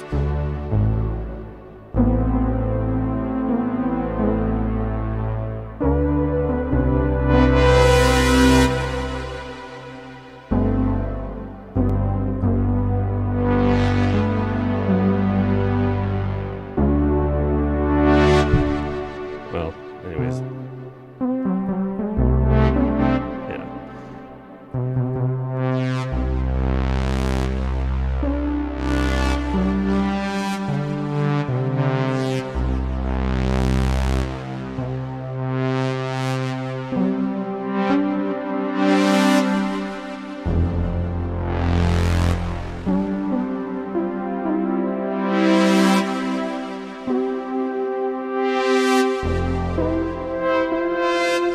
Oh, that's a good question. There's not a whole, aside from basic functions like envelopes and LFOs,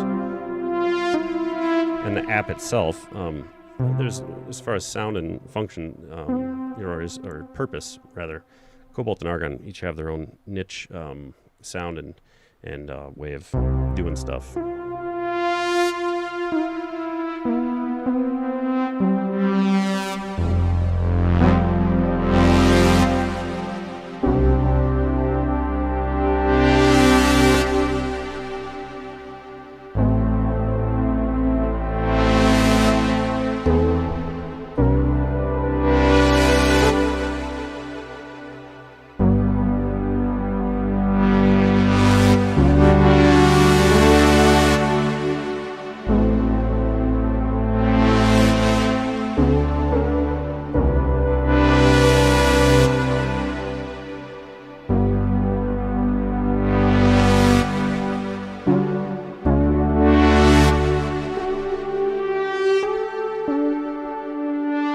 Congrats, Breathe.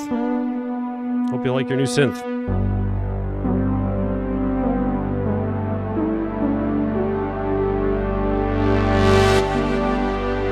There you go. See? There you go. Recognize it.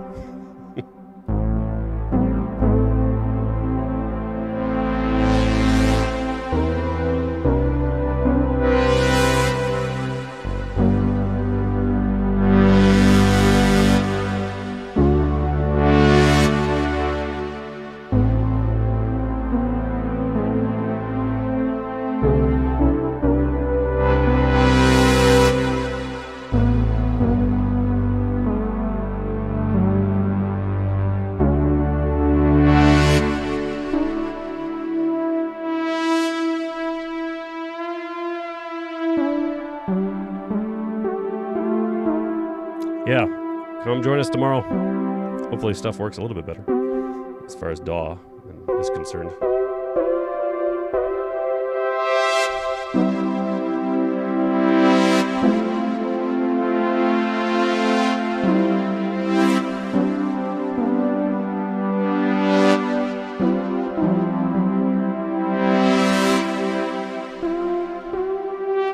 The agenda tomorrow, Stefan, we're gonna we're gonna see how many daisy cobalts we can daisy chain.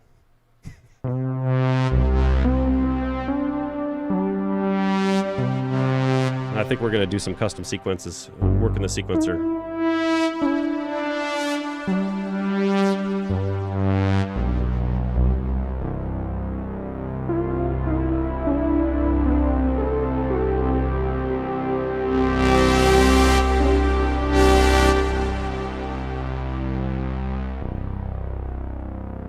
All right, it's about time we sign off. Oh, we got 3 minutes.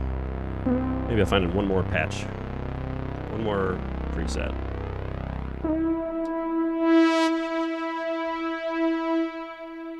Push to jam. Ooh, that's pretty loud.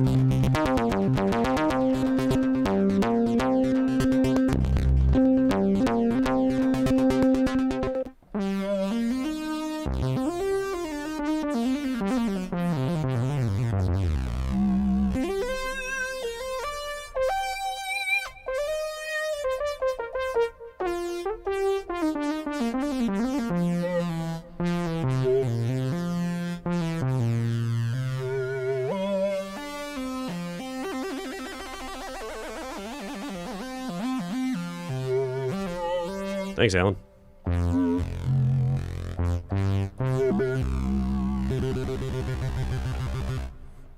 All right, I think that wraps it up. Thanks again, and we'll see you guys tomorrow.